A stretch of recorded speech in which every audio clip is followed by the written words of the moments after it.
Hi guys, this is Alea Jen and welcome back to my YouTube channel. So for today's video, papakita ko lang sa inyo yung binigay sa akin ng amo ko na regalo ngayong Pasko. So ito yun, isang box siya ng KitKat. So hindi ko pa nakainan kasi hindi naman ako mahilig sa chocolate. So ito siya.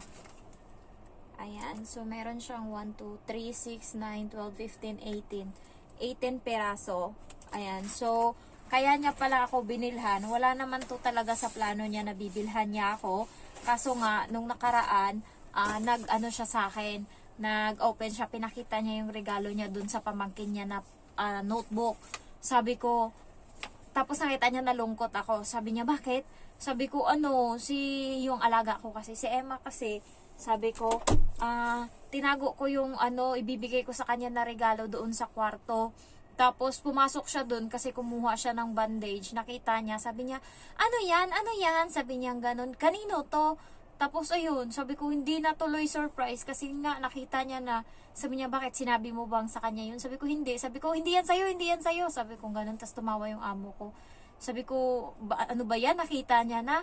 Sabi niya, okay lang yun, hindi niya naman alam na na para sa kanya. So, dahil doon kaya niya ako binilhan, nalaman niya na meron akong ibibigay sa alaga ako.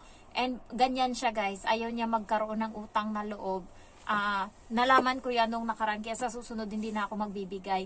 Kasi nung nakaraang taon, birthday ng alaga ako, binilhan ko yung alaga ko ng laruan. Kasi nga nangihingi. So, nung binilhan ko, gumanti siya sa akin. Nung birthday ko, binilhan niya ako ng bag. Tapos, netong taon, birthday ng alaga ko, hindi ko binigyan yung alaga ko ng regalo. So, hindi niya rin ako binigyan ng regalo netong birthday ko. So, ganun lang siya. Ayaw niya magkaroon ng utang na loob. Kaya nung nalaman niya na magbibigay ako ng pagkain, binigyan niya din ako ng pagkain. So, ang hindi niya alam, aside sa pagkain, hindi ko sinabi sa kanya, binigyan ko yung bata ng ballpen siya na glitters.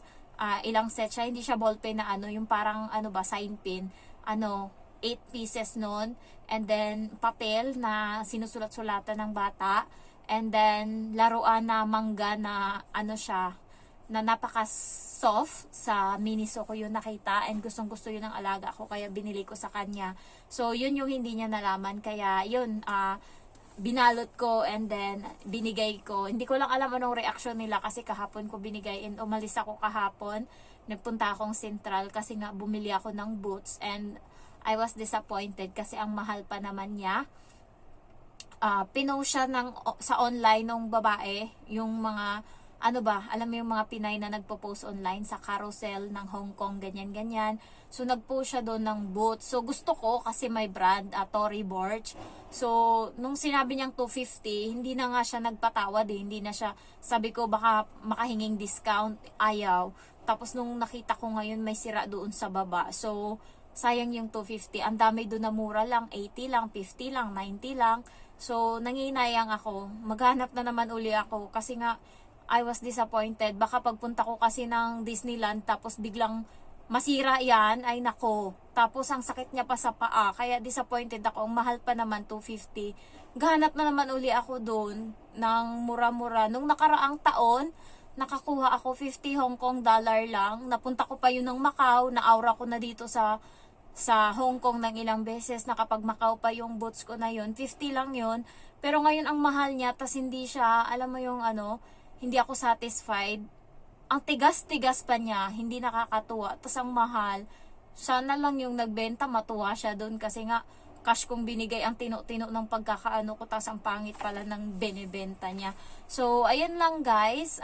Kaya sa susunod, hindi ko nare-regaluhan yung alaga ko para wala na din ako regalo sa amo ko. Kasi nga, ayoko nang nahihiya ako ng ganun. Tapos yun, binigyan niya ako. Kung hindi pa dahil dyan, hindi niya ako bibigyan. So, kayo ba, meron kayong pamasko sa amo nyo? Huwag na kayo mag-expect kasi mga buraot yan sila dito. Mag-thankful na lang, thank you na lang kayo pag meron. Pero kapag check yung amo nyo, huwag kayong umasa. Umasa kayo pagka Chinese New Year nagbibigay mga yan.